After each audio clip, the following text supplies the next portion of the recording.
E aí o meu som, eu não escutava mais o que a Renata falava. Vamos ver agora. Pessoas, não me liguem. Ai, oi, Nath, oi, Jô. Vamos ver agora se ninguém me liga. Me ligaram e aí a coisa ficou sem som. Trem esquisito essas. Oi, Jéssica. Foi isso que aconteceu. O que vocês me recomendam fazer? Se alguém me ligar de novo, eu faço o quê para o meu som não sumir? Ai, ai, ai, ai, ai, ai.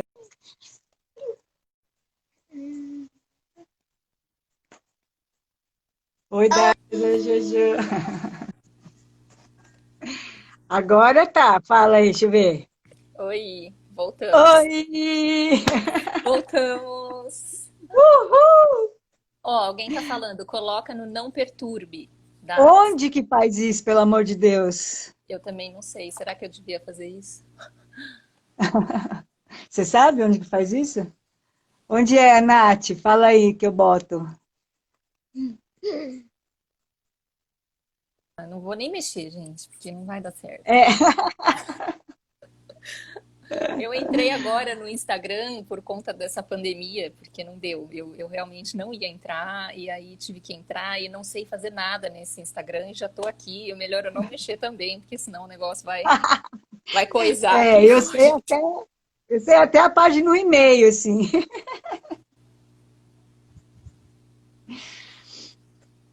Então, retomando, nós estávamos em que parte mesmo, antes de me ligarem? Nossa, a gente estava falando sobre esses modelos de viver que não estão mais compatíveis, né? Aliás, nunca foram, mas como a gente está, É, acho que nesse momento de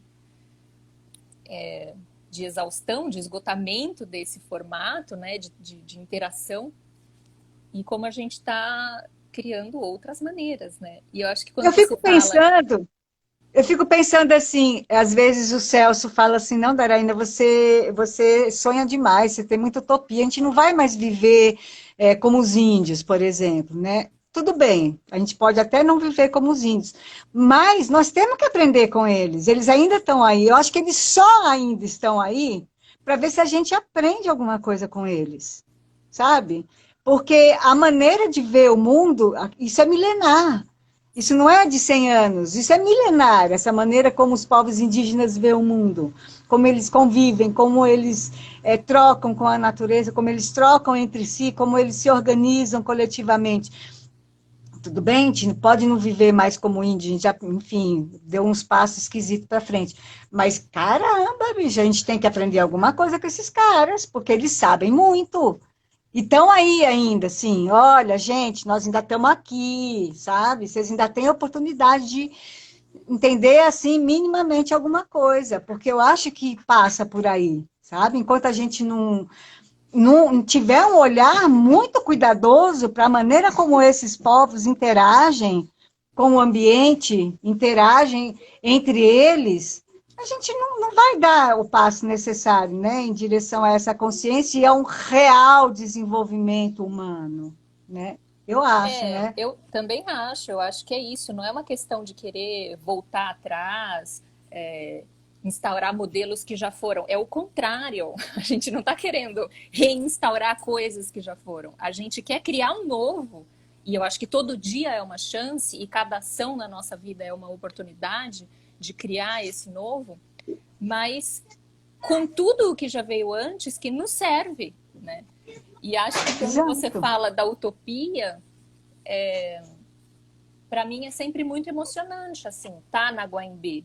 Porque não se trata de utopia, sabe? Se trata de aproveitar cada dia para construir isso, para construir esse novo, esse novo que é presente, que é corporificado, né?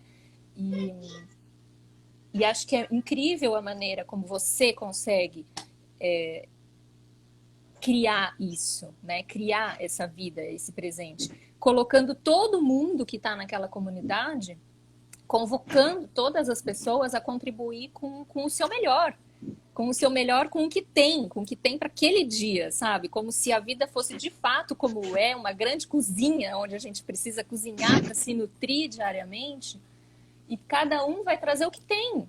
E não o que não tem, e não o que está exigindo que tenha, e não o que já acabou, e não o que já foi, e não o que. Mas é isso, vamos tentar e também pegar nesse fio da memória o que a gente sabe que socialmente tantas vezes não foi reconhecido, foi desejado que acabasse, que fosse apagado, como é, por exemplo, a nossa cultura indígena, né? Então, não, eu acho que é isso, não é uma utopia de querer retornar, mas é o desejo de que as coisas que nos constituem como humanos permaneçam, né? E a gente sabe, quando a gente fala, por exemplo, de sustentabilidade, que é essa palavra que está na moda, que, infelizmente, o nosso modelo não é sustentável. E os anteriores eram. Então, será que a gente não consegue observar o que era essa sustentabilidade desses que já estavam aqui? Como é que eles interagiam, né? Com a produção de alimento, com a interação no desenvolvimento do homem, né? A interação social entre eles, o que daquilo pode permanecer e que nos interessa. É uma escolha, não é uma imposição. Isso é uma coisa muito interessante que a gente está vivendo hoje. A gente sabe, E por mais do exemplo... que uma escolha, Rê, eu acho que passa pelo aprendizado, porque esses povos ainda estão aí, né? Eles resistem, né? Como o Miatã, eles resistem, né? Eles estão aí ainda. E o que nós temos mais próximo disso, na atualidade, é o MST. Sem sombra de dúvida, é o MST, né? Assim, com, né, algumas questões, né, que a gente coloca, né, com relação a essa valorização da ancestralidade, que eu acho que isso é uma coisa muito importante, né, nos povos indígenas, nos povos nativos, nos povos de tradição, de forma geral, né, esse respeito à ancestralidade, esse olhar, esse...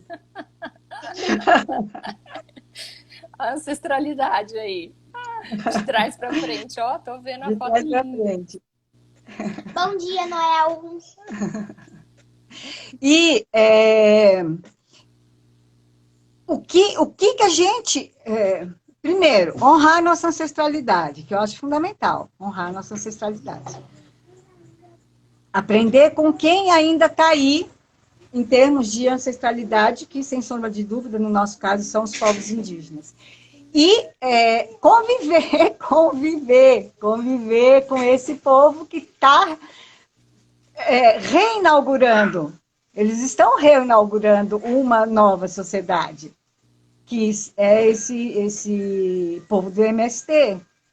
Eles estão reinaugurando, né? Eles estão buscando esse novo, a partir da ancestralidade deles, em termos de plantação, e com toda a carga consciente, né, de educação do Paulo Freire, né? Eles têm isso muito Sim, eles são forte. muito íntegros, né? Existe todo um ciclo que se fecha, né? Dentro de todo... É isso, é vida. Não dá para você fazer só uma fatia da vida, né? Então, acho que isso é muito importante. Não é plantar e plantar, pronto, a gente só planta. Não, a gente, né?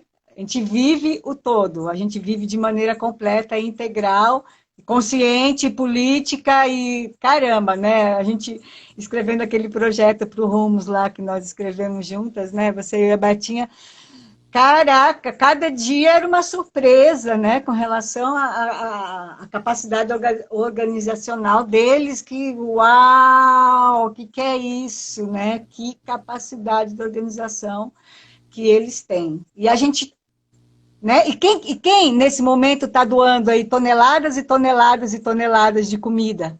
Quem está Quem? segurando? Quem? É o governo? Não é o governo, é o MST.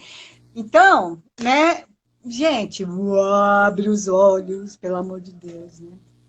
E pensar, né, como a gente está tão focado, né, esse modelo que a gente vive tão focado no dinheiro, quando, na verdade, a gente tem que criar outras maneiras de se relacionar, onde o saber fazer, o saber produzir é o caminho dessa vida, né? Não é troca de moeda, não é isso que está aqui em jogo. Então, acho que, por exemplo, isso é uma das questões, né, do MST. O processo todo que eles fazem de educação entre eles, para que isso permaneça vivo e circulando, cria essa zona de sustentabilidade entre eles, mas isso, a gente está vendo isso, explode, né? Vai para além deles, eles estão conseguindo sustentar uma rede muito maior, coisa que o dinheiro não faz, né? Assim, Transborda, né? nesse formato que a gente vive, não faz, a gente sabe, não tem mais de onde tirar. A produção deles transborda, né? Transborda, é assim, é tão produtiva, é tão criativa, é tão abundante, né? Que transborda, transborda, transborda, assim. É uma generosidade, né? Que é realmente indizível, né? E eu fico pensando assim, porque eu tenho, desde que a gente mudou para essa nova sede, né? E definitiva, que é uma super conquista, né? Imagina, a gente tinha esse sonho, né? Desde sempre, de ter, né? A nossa própria casa, nosso próprio lugar e tal. Mas desde que esse próprio lugar, essa própria casa se instalaram, se instalou junto um novo dilema, não sei se é dilema a palavra, mas um novo questionamento, né? E aí? E esse lugar? Esse lugar está aqui. Ele foi construído a muitas mãos. Cadê as pessoas que construíram esse lugar? Né? Nós estamos aqui. São essas pessoas que estão passando por essas conversas, que estão. Mas é um movimento muito orgânico e não necessariamente presencial. E aí eu fico um pouco me perguntando, e as pessoas desse lugar, né? É um desejo das pessoas desse lugar, nosso aqui em Pirenópolis, nosso aqui, Alto do Bonfim, que essa casa seja alimentada. Como que é? Entende? Eu me pego nesses questionamentos, muitas vezes, querendo entender se as pessoas, se a comunidade realmente, nesse momento, anseia por esse lugar. Sim, né? A gente vê quando Karine fala, quando Camila fala, quando, né? Enfim, toda a saudade do boi, toda a saudade de estar em relação, da gente. Aí, enfim, essas questões, sabe, me circundam o tempo inteiro, porque em hora nenhuma, em momento nenhum, eu desejo que isso seja um sonho meu, entende? Assim, que, né? Não faz sentido se for um sonho Mas ele meu, é porque seu também. Eu acho é, que essa sim, realidade é uma realidade bem tênue, né? E a realidade comunitária, ela precisa contemplar todos que fazem parte dele. E é verdade que nem todos estão no mesmo lugar, enxergando as mesmas coisas. O que eu acho, assim, por exemplo, você nessa figura da pessoa que conduz e que sim plantou uma semente de sonho e que todos os dias vai lá regar, tendo companheiros ou não, eu acho que tem isso. Por isso que eu falo dos lugares que são lugares diferentes a partir do que você vê, a partir do que você já viu, né, na sua vida. Então, como que você, essa pessoa que vai cultivar e todos os dias vai lá regar bastante na prática, no muque, né? Esse sonho, como que você convida os outros a estarem com você? Eu acho que isso é um trabalho muito difícil, né? Em qualquer comunidade, em qualquer grupo humano que queira permanecer, na verdade é isso. E aí entra, eu acho que o papel da educação, né? E uma educação que eu acho que vem muito pelos afetos. E aí eu acho que entra a arte, porque a arte é um lugar de educação do afeto, né? Acho que não é à toa que, por exemplo, o Boi do Rosário agrega tanto, né? Ou os processos de criação que a Flor de Pequi, ou o Guaimbê, ou enfim, o Quintal já levou, né? Eu acho que os processos de criação em que a arte teve ali um papel fundamental para agregar as pessoas, são lugares profundos de educação dos afetos e que talvez naquele momento as pessoas nem deem conta de falar sobre aquilo.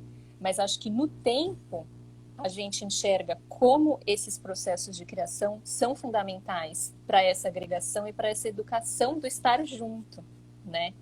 Por isso que eu acho que a Guaimbê, Quintal da Aldeia, tem esse lugar muito especial da arte dentro dele, né? Então, não é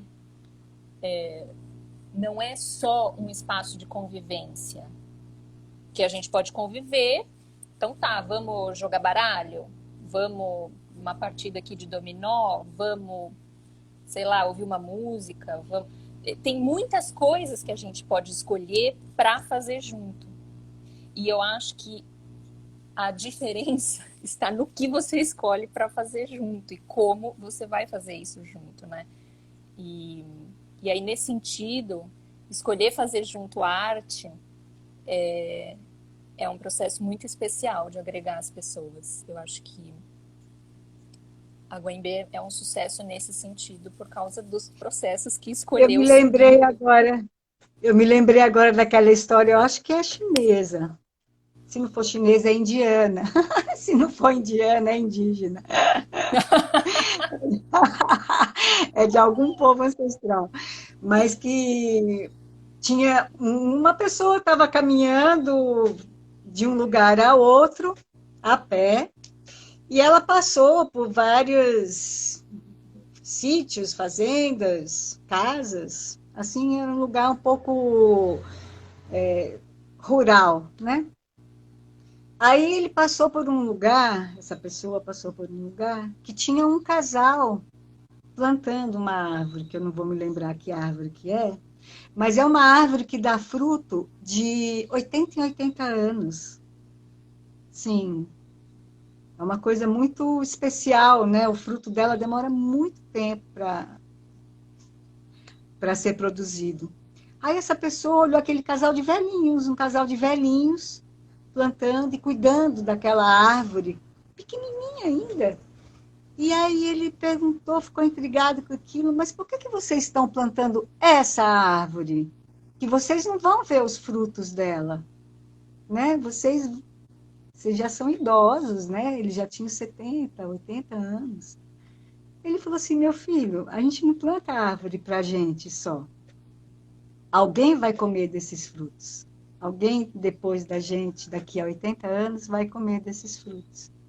Acabei de me lembrar dessa história. E acho que tem algo a ver com isso, né? Super a ver. E aí tem a ver também com esse modo de fazer do quintal, né? Da Araína aqui contando histórias, e acho que as histórias, as narrativas fazem parte do cotidiano desse lugar, né? E é uma A coisa Joana que a está dizendo que gente... você é uma pérola. É uma pérola lapidadíssima, Joana. Você não sabe o tanto que essa mulher é uma pérola. Eu fico pensando assim, como que é isso? O que que a gente está escolhendo fazer junto? A gente está escolhendo contar e ouvir história, não é?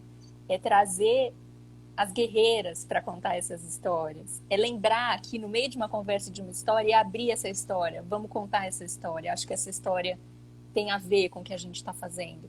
E ter esse espaço, né? Então, assim, de verdade, isso que acontece aqui, a gente está no meio de uma conversa e veio uma história, e a história poder ser contada, deu tempo de contar. A gente não tem mais isso, a gente quase não vive mais essa possibilidade de lembrar de uma história e ter o espaço de contar uma história e falar, nossa, não, isso faz parte da gente também, né? E acho que essa pedagogia do quintal, né? Ela é isso, ela é viva nesse sentido de convidar os contadores da comunidade a estarem presentes, de convidar as crianças a ouvirem, a dançarem essa história, a criarem a partir dessa história, a recontarem essa história, e de uma maneira muito orgânica. E a gente precisa encontrar esses caminhos dessa organicidade de novo, essa coisa viva. A gente precisa reencontrar isso que já estava vivo, né, nos ancestrais, que era mais... era um fluxo de vida isso, né? A memória, a narrativa, o processo de criação, o cuidar. Gente, o cuidar, a gente está em decadência completa do que seja o cuidar. De tudo, do cuidar do outro. É um peso para a gente cuidar do outro, é um fardo cuidar. A gente tem que fazer curso. Cuidar de si mesmo, né? Cuidar de si mesmo. A gente tem que fazer curso, né? A gente tem que fazer workshop, a gente tem que fazer pós-graduação. Então, assim, como a gente conseguiu, né, chegar nesse grau de desconexão, né? E acho que a pedagogia do quintal é uma possibilidade que vocês criaram especialmente para esse lugar, e também acho legal pensar nisso, né? Cada lugar tem a sua própria configuração, sua própria maneira de existir, é formada por determinadas pessoas, e mesmo que essas pessoas passem, são esses indivíduos que alimentaram e colocaram a mão naquele lugar para aquilo existir. Então não dá para a gente criar metodologias invisíveis a partir do nada, né? Acho que a beleza do quintal é isso. Ele é criado a partir das pessoas que estão ali. De novo, por mais que tenha um sonho semente de Daraína, existe essa convocação de que as pessoas estejam ali para criar esse sonho junto, né? Ô, Renata, eu fico pensando assim, porque assim, muitas vezes as pessoas acham que isso é uma coisa muito difícil de ser realizada, né? Essas mudanças. Ai, mas a gente tem que mudar todas as estruturas, a gente tem que mudar todos os parâmetros, a gente tem que mudar todos os paradigmas. E assim, isso de mudar parâmetro, paradigma, de mudar o modo de agir, isso é assim, mas é assim de verdade, de verdade. Assim, nossa, quantas e quantas vezes eu trabalhei, né, na formação de educadores de escola pública, que tem uma visão assim bem limitada, que tem uma grande angústia, né, de fazer alguma coisa diferente, mas a mudança é tão rápida, o que falta de fato é o apoio institucional para que aquela mudança permaneça, para que aquele paradigma possa ser mudado e aquela professora não seja penalizada, porque o que acontece é que aquela professora é penalizada. Num curso de formação que nós fizemos aqui, a Larissa e eu, era dança e artes visuais, artes plásticas, né? Que a Larissa é ceramista e tal. E nós pegamos uma turma boa de professores da zona rural e da zona urbana, e aí, assim, coisas incríveis aconteceram em pouquíssimo tempo, né? Em pouquíssimo tempo. Então, uma criança uma vez disse para a professora assim, professora, tia, né? Tia, que horas que nós vamos sair do ônibus? Aí a professora olhou, oi, ônibus? Porque nós estávamos falando, Larissa e eu, sobre essa educação que cada criança senta na frente da outra e só enxerga a nuca do amigo ou da amiga, né? Como assim você se relaciona com a nuca do seu colega, né? O que tem na nuca, né? Você ficar o tempo inteiro olhando para aquilo. E quando nós falamos isso, a professora lembrou dessa história. Que a criança perguntou, tia, quando nós vamos sair do ônibus? E ela falou assim, ônibus? Tia, nós estamos aqui sentados um atrás do outro. E a senhora aí na frente está parecendo um motorista. Quer dizer, oi, né? Acorda, galera, vamos sair do ônibus. Né? É uma imagem muito boa, né? Porque o ônibus está te levando para algum lugar e aí você fica naquela eterna promessa de que você vai chegar num lugar. E é isso, a gente vive numa sociedade que está numa eterna promessa de que você vai chegar num lugar, mas, gente, desculpa, o lugar é aqui e não estamos chegando a lugar nenhum, entendeu? Vamos parar, né? E esse poder, né, do professor ser esse motorista, pelo amor de Deus, né? Como que um adulto leva 40 crianças, né? Isso, assim, são coisas absolutamente que o sistema... alimentadas pelo sistema. Xuxa ali impõe, né? Nesse mesmo curso, de uma semana para outra, as professoras trouxeram fotos da maneira como as crianças repintaram a escola, que ficou assim, uau! Desenhos lindos, incríveis, coloridos, nada daquele negocinho de EVA, de Turma da Mônica, de sei lá o que lá. As crianças se expressaram ali, nossa, eu e a Larissa, a gente chorava, entendeu? E muito rápido, coisa de 1, 2 semanas. Sim, né? eu acho que é rápido, sobretudo quando você consegue encontrar a via do fazer, né? A Exato. gente vive num momento, enfim, sei lá, já faz bastante tempo, né? Que a gente é super pensamento, a gente é muito cabeça, por isso que a gente também tem muito medo, porque as coisas entram sempre por esse lugar, né? Do racional, do planejamento, do vamos projetar os problemas que podem acontecer se eu pegar uma turma e for para a praça e pode ser que alguém... Não, gente, e se a gente fosse? Sabe assim? Vamos lá? Então vamos lá Vambora! ver se acontece. Então, e é muito incrível, né? Quando a gente consegue romper essa barreira da projeção, do como é que seria se, quem sabe, talvez eu não posso, ou eu vou ser né, o professor que possa ter medo de ser rechaçado ou punido por alguma coisa, no fundo é porque de fato a gente não faz as coisas sozinho, né? Então, mesmo as transformações, elas não são feitas no lugar do indivíduo. O indivíduo pode ser sim resistência, isso sim, acho que resistência, permanência, testemunho, fazer com que a sua presença seja algo que, no mínimo, quando as coisas não vão bem, que no mínimo a sua presença incomode, né?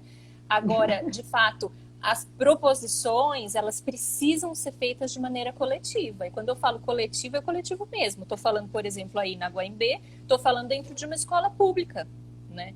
Você não pode que um professor também vá romper tudo absolutamente sozinho, porque isso vai machucar muitas pessoas, né? A ideia é que as pessoas sejam um grupo que vão juntos, cada um na sua medida, todo mundo tem dificuldade, todo mundo tem questões, não tem ninguém mais especial do que o outro, mas acho que o convite de ir junto e de que as experiências aconteçam de uma maneira coletiva, com todas as pessoas se implicando nisso, né, é muito essencial. Então, por exemplo, eu atuo na escola pública, na educação básica, e sei, assim, como é complicado. A coisa mais complicada, realmente, ao meu ver, é muito interessante, né? As pessoas falam muito de formação de educadores, que o professor da escola pública... Faz muito tempo que eu vejo que a gente está precisando sensibilizar os gestores da escola. É, Além de profissionalizar essa função de diretores e coordenadores, porque a gente sabe que muitas vezes essas pessoas não têm a formação específica e compreendem qual é o seu papel de gestor desses lugares, falta muita sensibilidade, porque é isso que você falou, são essas figuras que vão acolher essas mudanças no interior de um ambiente escolar. E a gente sabe que a escola é um dos lugares que mais precisa de reformulação, de recriação, de destruição e construção de novas formas. A escola ainda é um modelo que serve, né, ao sistema que a gente está. E serve, assim, talvez seja a mais subserviente, talvez seja ainda a estrutura mais mansa, né, dessa estrutura maior.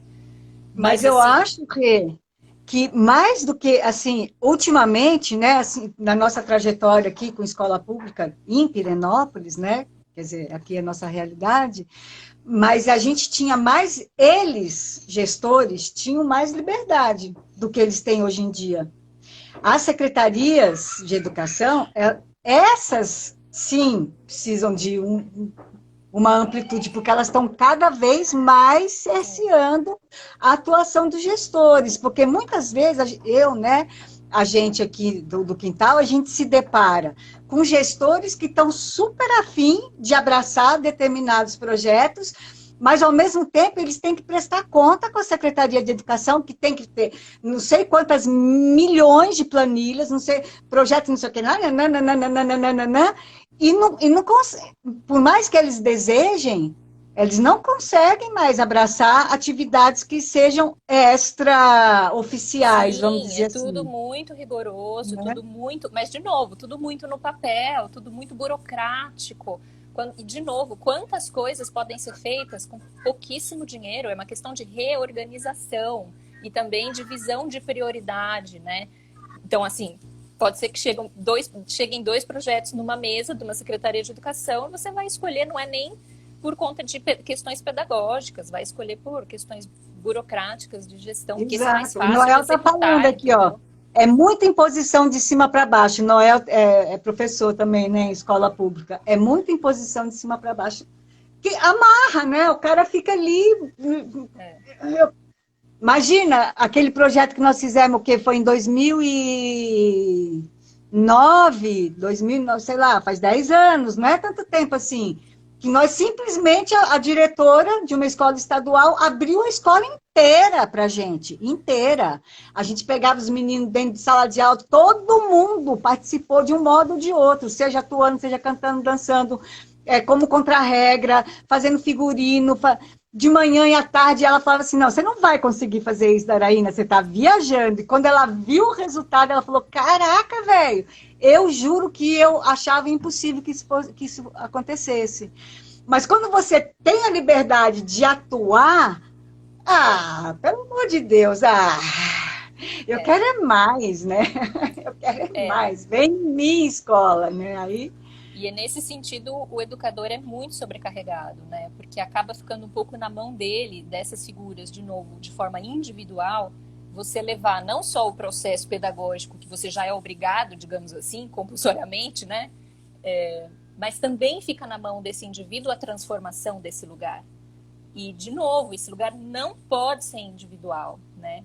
As equipes têm que dar as mãos, né? Tem que, se não tem olhar para isso, que então forme o olhar para isso. Essa forma de educar tem que mudar.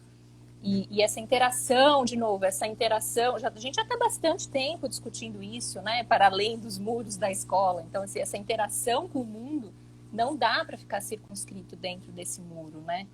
É importante a gestão se sensibilizar para isso. Mas, por outro lado, a gente sabe, né? A gente sabe, muito bem sabido, que é a escola que sustenta o sistema capitalista, né? Em termos de formação, determinação de espaços, de horário, de seguir norma, de seguir regra, de seguir um chefe, de ter, né? De você ser adestrado para aquele determinado número de horas, aquele intervalozinho que você tem que estar cumprindo aquela série. Então, assim, eu acho que cada vez mais eles se dão conta que que por isso eles estão cada vez fechando mais, porque conforme você vai ampliando esse espaço dentro da escola, você está ampliando esse espaço dentro da sociedade. Você está criando seres mais conscientes, você está criando seres mais autônomos, mais independentes, mais criativos. E é tudo que o sistema não quer. Pessoas independentes, pessoas criativas e conscientes. Pelo amor de Deus, não. Que as pessoas sejam doutrinadas, adestradas a dizer sim, senhor, sim, senhor, sim, senhor. Né? Que é o que resultou nesse governo que está aí, né? Esse é o resultado que nós temos dessa educação restritiva, né? É isso.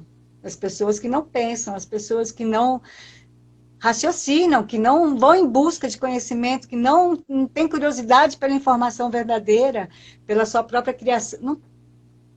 Me fala o que eu tenho que falar, que eu repito, falou, beleza, eu tiro 10, você me dá 10, você me passa de ano, eu posso ter férias, e pronto, vamos combinar que está ótimo desse tamanho e vamos ficar nisso. É um formato bem anestesiante, né? É. Eu acho que esse é o perigo, assim, a gente para de sentir. Por que férias tem que ser em julho? Por que tem que ser em dezembro? Não está escrito em lugar nenhum que tem que ser. Você tem uma quantidade mínima de dias que você tem que trabalhar. Mas quem falou que tem que ser o mundo inteiro saindo em julho e em dezembro? Entendeu? Ninguém. Mas aí, de repente, você está lá fazendo aquilo. E aí, se você questionar que não é ali, não quero. E se essa comunidade que a gente observou seria melhor para esse grupo humano não fazer em julho ou em dezembro? E se a gente desfizer, vamos fazer de outro jeito? Não, entendeu? Não. Vamos deixar desse jeito, né? Não, é bem difícil, assim, esses rompimentos. Mas, no fundo, também posso dizer isso, assim, como professora de educação básica, de acordo com as redes que eu estabeleço em cada escola, eu consigo fazer coisas mais interessantes e menos interessantes, porque você não vai sozinho. E isso não é só na escola pública, né, Rê? Não, em qualquer escola. Porque você já passou por essa experiência, eu também, escolas particulares, que socorro, né? Então, Socorro. gente, a gente está falando de grupos humanos. Eu acho que, lógico que a gente tem a questão, as escolas particulares, em tese, deveriam ter muito mais liberdade, porque elas teriam uma gerência nelas mesmas, diferente de uma escola pública que está inserida dentro de uma rede e, de alguma maneira, aí sim, né, essa hierarquização é maior. Então, na escola pública, a gente deveria sofrer mais com isso, mas nem sempre isso é verdade. Muitas É, vezes, nas escolas privadas, o professor é muito mais cerceado por um projeto pedagógico que coloca em evidência outras prioridades, né? Que vão para além da vivência, de fato, educativa, né? e Daquela é uma comunidade. imposição cultural de classes, né? Que aí já entra numa outra. Ô, Rê, eu acho assim que eu estou me lembrando agora que as pessoas talvez não saibam como as nossas trajetórias de alguma maneira se parecem, né? Assim, em termos de formação de dança, né? Em termos de formação de práticas chinesas, né? Dessa espiritualidade oriental. Isso foi uma coisa que nos uniu bastante também, né? Essa identificação, assim, de Não, foi uma coisa incrível, porque quando a essa gente se mesma conheceu no origem, né? Rumos, né? Como a gente estava contando lá no comecinho, a gente se conheceu no Rumos. Vai fazer 10 anos, né, Daras? O ano que vem, que a gente se conheceu, 2011, né? Isso foi o aspecto mais surpreendente, assim, para além da admiração que eu já tive de cara pela Daraína, pelo trabalho que ela faz, pela vida aí que ela conduz em Pirenópolis e pelo mundo. Foi muito chocante observar que, de alguma maneira, ela tinha trilhado alguns caminhos que eu estava trilhando também, né? Nesse aspecto também de uma formação de si, né?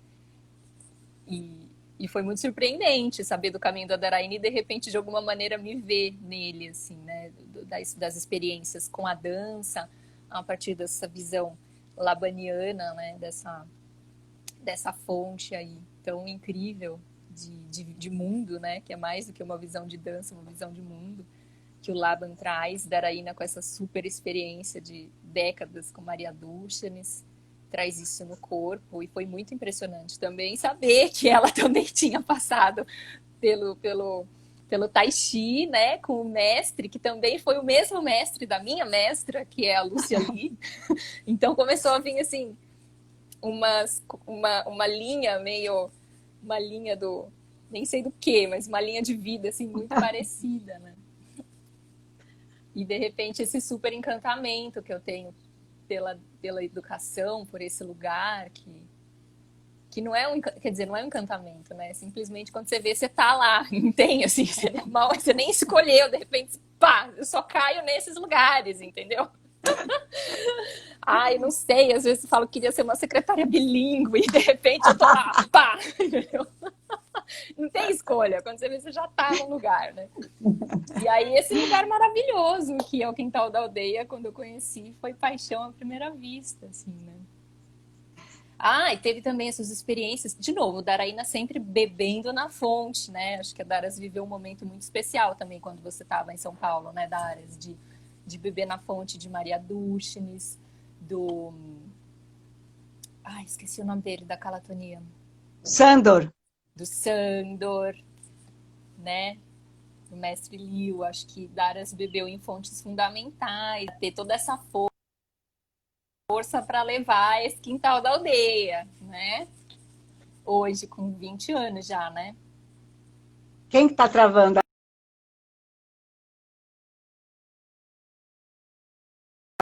Você travou, Rê? Você que travou?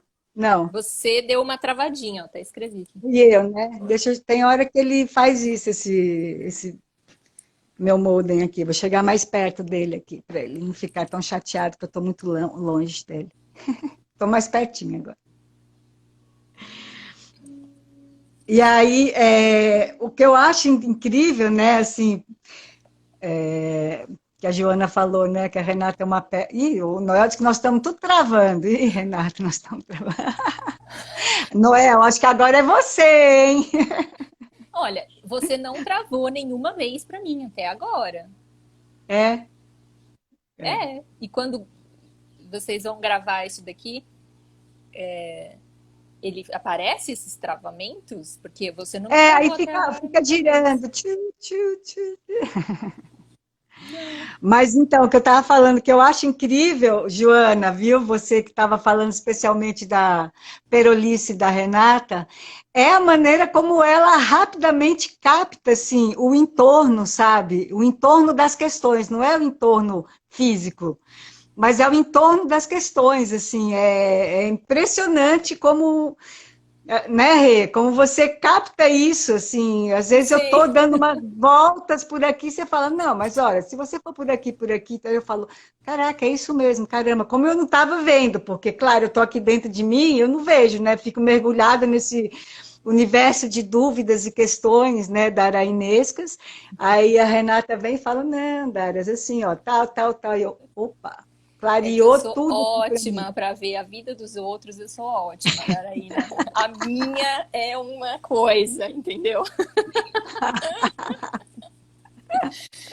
É uma bagunça. Eu não acontece isso na minha vida, tá? Só quando eu tô com os outros, assim. É tipo, palpitadeira, eu sou ótima. É muita articulação, a Joana está falando, realmente, é muita articulação. Mas é mais do que articulação, sabe, Jô? É uma coisa de uma percepção muito ampla mesmo, sabe? Assim, de um entendimento. Às vezes as peças, para a gente, estão soltas e ela sai linkando tudo, né? A Renata vem, pá, junta isso aqui, aquilo, aquilo, aquilo, você fala, opa, juntou. Não precisava toda essa angústia das coisas. Mas olha só que coisa incrível, Daras. Você, para mim, é uma grande mestra desse juntar. Isso foi uma das coisas que mais me impactou, acho que da primeira vez, assim, que eu fiquei um tempo na Guaimbê. Isso foi uma coisa muito impactante, foi um grande aprendizado para mim, e sobretudo desse viver comunitário, né? Que eu acho que você é uma figura que soube agregar tudo que você viveu numa unidade, assim, tudo. Não, de verdade. Quando eu vejo você atuando no quintal e nos projetos, eu vejo uma pessoa que consegue pegar tudo que viveu, tudo que aprendeu, o suprassumo, e unir e unificar isso em propostas, em ações, né, em proposições para si e para o grupo e para quem está ao redor. E acho que você ensina isso também, né? E, e eu não acho, por exemplo, que eu tenha isso. Eu ainda me acho uma figura super compartimentada, em buscas infinitas, que ainda não. Eu ainda tenho muita dificuldade de unificar, né? Eu acho que ainda estou fazendo isso, que acho que de alguma maneira na vida de uma pessoa ela precisa em algum momento entender que é uma, sabe assim? Tipo, a figura você e você vai pegar tudo de uma vez, e você vai colocar tudo isso à disposição, né? E eu vejo isso, né? Acho que você me ensinou a fazer isso, essa unificação e colocar-se à disposição a partir de tudo que você viveu. É tudo mesmo, eu falo, tudo é tudo, entendeu? E isso é muito louco, porque a gente fala, a gente vive numa sociedade tão assim, de novo, compartimentada, especialista, quando você pode facilmente cair nesse lugar de que sobretudo, né, nos grandes centros, acho que também tem isso. A vivência de Pirenópolis me lembra desse lugar que quanto mais na borda a gente está, mais a gente tem que convocar tudo que a gente é, não só para sobrevivência. E eu fico nisso, assim, a gente ainda, esse modelo não sustentável de existir, por ser compartimentado, ele também nos compartimenta como ser, sabe assim? Fica muito difícil de você agregar todas as suas experiências em si, de constituir esse eu, porque tudo é muito compartimentado. E você acha que você vai estar nos lugares ou servir as coisas ao mundo compartimentando, e não é assim, né? E eu acho que o Quintal foi uma grande escola nesse sentido de uma integração, né, de si e disso estar à disposição de algo que também não é você só, né? Não é só você, não é De esse jeito lugar nenhum. Então, eu acho que é muito incrível, uma grande escola. Você me ensinou muito nesse aspecto. Mas eu acho, Rê, que isso sei lá, é um fazer quase,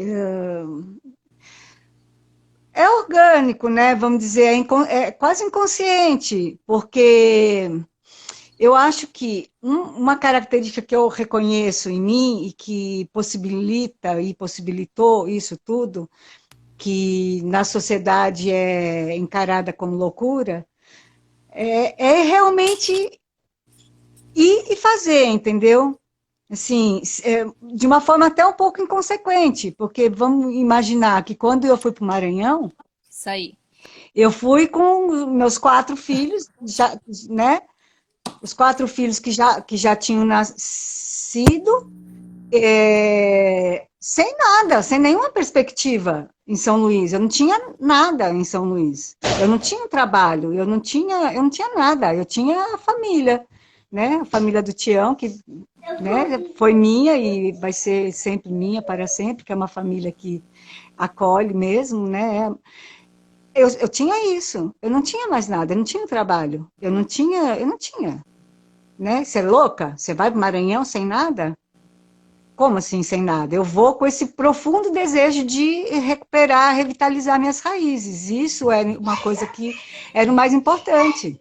Mas e como que você vai sobreviver? Bom, eu não vou parar para pensar nisso. Porque se eu parasse para pensar nisso, botar no papel, fazer essas contas, eu não teria ido. Entendeu? Da mesma maneira que quando eu vim para cá. O que eu tinha aqui em Perinópolis? Nada. Não tinha nada. Tinha alguns pouquíssimos amigos, assim, conhecidos, não eram nem amigos. Eram conhecidos. Então, eu acho que, de alguma maneira, essa minha forma, um tanto inconsequente, vamos dizer assim, de ser, né, nos parâmetros aí da sociedade, do sistema, me permitiram, enfim, eu não tinha nada a perder, porque eu já não tinha nada, né? Eu não tinha nada. O máximo que eu poderia era ganhar, né? Então, e assim também, né? Eu acho que a Guaimbê toda foi muito construída em cima disso.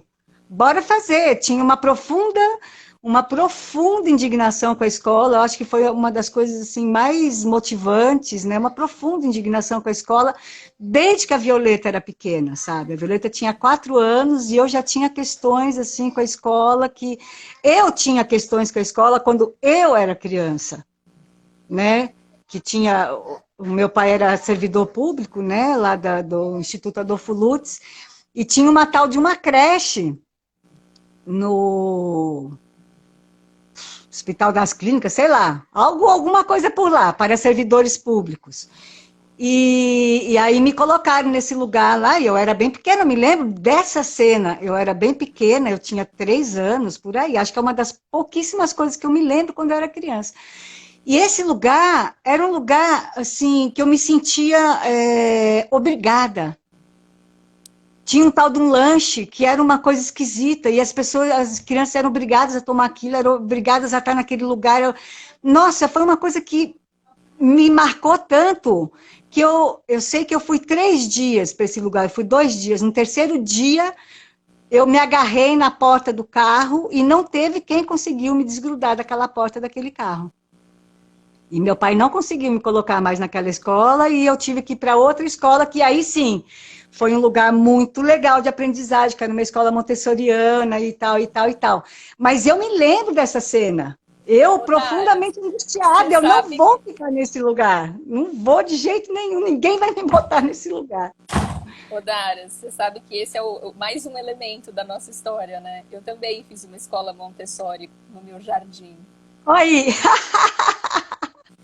E para mim foi um grande trauma a transição dessa escola para o ensino fundamental. Foi um grande trauma, assim, tive uma professora horrenda, uma estrutura super tolhedora, e eu já estava vindo de um lugar que era outro, eu mesma era super moleque, assim, tanto que eu até brinco, eu e o Ian não tem diferença nenhuma, nem na foto, nem no que era, desbocada, sabe? Super temperamento difícil, era uma criança super, assim. Aí fui lá para a escola Montessori, amava, amava. Eu nem lembro, assim, de muitos detalhes. Lembro de detalhes muito sensoriais, porque eu acho que tem isso nessa pedagogia, né? E do fazer, né? E do fazer. Então eu lembro assim, eu lembro da minha mão fazendo coisas. Olha que louco. Eu lembro da minha mão fazendo coisas. Eu lembro da aula de educação física com o professor Leco. Eu lembro do nome dele até hoje, imagina, eu tinha 4 anos. Eu lembro de eu colhendo amora no jardim. Enfim, tem uns flashes. Lembro de eu passeando, porque as professoras me deixavam passear. Isso para mim era maior. Eu sempre precisei andar. Eu sempre precisei andar, sabe? É E eu coisa lembro, tão básico, né? tipo, posso beber água? Pode. Aí eu ficava andando uns 15, 20, meia hora às vezes eu ficava andando. E a escola tinha escada, tinha assim, níveis, né? Eu subia, eu descia, depois eu voltava e tudo bem. Eu não ia levar uma bronca porque eu precisei andar, gente, sabe? Porque eu precisei sair um pouco. E isso sempre foi Né? uma questão muito séria, né? Em todos os lugares, assim, não pode sair, não, você tem que ficar aqui dentro, nesse momento, é todo mundo junto, não pode sair para andar. E isso foi super traumático também. Mas então, você E estava eu acho falando da Guaimbê ter sido construída nesse exato, impulso, né? nesse lugar, porque realmente, assim, eu ficava em profunda angústia de ver, né, de me lembrar desse lugar sendo tolhida no meu jeito de ser, independente de qualquer coisa, né, de eu ser tolhida, de eu ser eu, e de ver meus filhos sendo tolhidos de serem eles, né? E a escola proporciona esse lugar. Você não pode ser você. Você tem que ser mais um aqui, conforme as nossas normas e as nossas regras, né? Os meus filhos saíram da escola várias e várias e várias, várias e várias vezes, né? E quando a gente começou, né, essas vivências que a gente chamava de vivências educativas, era nesse intuito absoluto de, olha, gente, vou falar para vocês uma coisa, tudo aquilo que é ensinado lá na escola, que é obrigatório, você tem que aprender, tudo isso pode ser feito brincando. Não precisa ser feito naquela ordem, não precisa ser feito naquela forma, sabe? Não precisa ser feito com um tipo de criança, 2 anos, 3 anos, 4 anos, 5 anos, 6 anos, 7 anos. Oi, como assim, gente? Se a riqueza é exatamente essa troca entre as várias idades. Eu lembro Dandan, numa live, acho que foi com a Larissa, com a Daiane, né, na primeira live que a gente fez, ele se lembrava de uma vivência que nós fizemos, que resultou naquele primeiro livro, A Vida Diferente, que era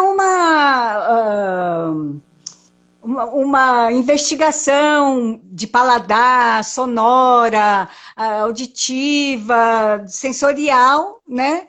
E ele, imagina, ele se lembra muito daquilo até hoje, né? Das brincadeiras que nós fizemos para falar dos reinos, que aquilo é super divertido, é uma brincadeira que a gente pode fazer para sempre, né? De ter os reinos, então tinha o reino dos humanos, o reino dos mamíferos, o reino dos répteis, o reino dos minerais, enfim, tinha alguns reinos e no centro tinha o reino dos vírus e das bactérias, que ninguém queria ser esse tal desse reino. Não, eu não quero ser bactéria, eu quero ser vírus, de jeito nenhum. E aí, então tinha uma coisa que todos eram água. A gente tocava, cantava, e quando parava de tocar o tambor, a caixa, cada um ia para o reino que escolhia, né? E o reino do vírus e bactérias ficava sempre vazio. E o que foi acontecendo é que os outros reinos foram morrendo. Porque sem vírus e bactérias, nada existe. Absolutamente nada existe. Então, eles começaram a articular entre eles. Não, então vamos. Agora eu quero ser bactéria, eu quero ser vírus, para manter as coisas em equilíbrio. Então, porque o primeiro movimento deles era o quê? Era ser predador. Eles queriam ser os predadores, né? E eles foram entendendo que, bom, o que adianta ser predador se nós também não vamos sobreviver? Nós também, então nós temos que negociar aqui, nós temos que, olha, tem que ter um tanto de vírus e bactéria ali, tem que ter um tanto daquilo, tem que ter um tanto daquilo outro ali, porque senão nós que queremos ser os predadores também estamos lascados nesse negócio.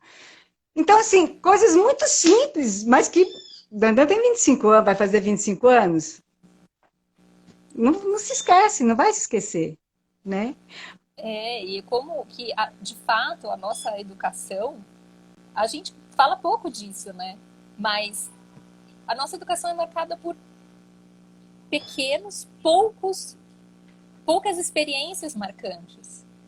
Não precisa ter 500 experiências marcantes, sabe? Acho que aquilo que nos constitui são eventos pontuais na nossa vida. E aquilo, em muitos casos, quando aquilo mexe com a gente, né? São verdadeiros pontos de virada. Pronto, já foi, já fez o papel. Não precisa ficar criando infinitas experiências mirabolantes e nem também aquele cotidiano maçante de repetição, só porque precisa, né? Só porque precisa. E a gente vive um cotidiano, né, dentro das escolas, eu sinto também, muito estressante, de uma repetitivo, né? E de uma exigência de produção que não existe, sabe? Que ninguém produz nesse ritmo, ninguém, sabe? Quase como fábrica mesmo. E isso é muito estressante, isso adoece todo mundo. Não é à toa que professor é um dos profissionais que mais adoecem, porque além de tudo, ele ainda tem que conduzir tudo, e controlar tudo, e dominar tudo, e mandar em todo mundo. Coisas que, de novo, não são sustentáveis, não são reais, né? Se você não ensina autonomia, se você não ensina a independência, se você não ensina o porquê que as pessoas estão fazendo aquilo, para cada um encontrar o seu papel dentro daquele fazer, né? Mas, de novo, o fazer tem isso também. A gente está falando de um fazer que a gente, por exemplo, vê no Quintal da Aldeia, que é muito diferente de um fazer por projetos que a gente ouve por aí no ambiente pedagógico, né? Não é um projeto, né? A Quintal da Aldeia não opera por projeto. Eu diria, talvez empreitada, sabe assim? A coisa do pedreiro, que é uma empreitada. Você vai fazer coisas, você vai construir coisas, você vai ter que trabalhar. Não tem esse negócio de, né? Vamos fingir que estamos aqui. Então, e aí eu acho que são oportunidades de todo mundo que está dentro daquele processo visualizar qual é o seu lugar dentro daquilo, né? E não que eles sejam fixos, eles podem mudar no meio do processo. Eles podem mudar na medida da necessidade. Mas isso, de novo, porque isso é vivo, e aí você tem que educar para esse olhar, educar para esse estado de presença. Então, é uma educação que ela vai por um lugar também de coisas bastante imateriais, mas que a gente não tem conseguido muito sucesso em modelos tradicionais de ensino, né? A gente fala muito de autonomia. Gente, é tão difícil você ver uma pessoa entender qual é o lugar dela. E não é assim, senta aqui. É o que ela tem que fazer naquele momento para o todo continuar funcionando. Assim, uma das minhas indignações com escola é que, caraca, velho, eles têm a faca e o queijo na mão. As crianças estão ali todo dia. O convívio já está estabelecido. E não se aproveita esse convívio para essa criação coletiva, para essa transformação comunitária, entendeu? É revoltante. Porque já tem tudo ali, tem estrutura física, as pessoas estão ali, sabe? É só uma questão de fazer, né? Nossa, eu fico muito revoltada. Eu acho que como é um sistema muito anestesiante, a tendência, né? A tendência da inércia é você manter as coisas da maneira como elas estão. Para você conseguir sair dessa repetição, dessa inércia, desse anestesiamento, eu acho que a gente precisa de muitas ações que proporcionem esses encontros. Por exemplo, você dentro de uma escola é um grande evento. Você levar flor de pequi para uma escola, né? Os grupos tradicionais, a arte. A gente tem muita dificuldade os artistas, sei lá, criam espetáculos incríveis, precisam de estrutura para circular. Gente, será que a gente não consegue colocar esses artistas dentro da escola? E não é só essa coisa do teatrinho na escola. Não é o teatrinho na escola, entende? A gente E precisa... também não pode ser esse tal de contraturno, ou coisa que me deixa mais irritada ainda, já não basta a escola, ainda tem o tal do contraturno. Meu Deus do Contraturno céu! tem que ser o turno. Aí tem isso, Nossa! viu? Tem muito contraturno incrível. Ah, mas é o contraturno. Sabe assim? Sim, por que o contraturno não é o turno inteiro? Não Porque é? é o momento onde as coisas fazem sentido, onde existe uma proposição de uma maneira mais autônoma, que o indivíduo tem que se colocar no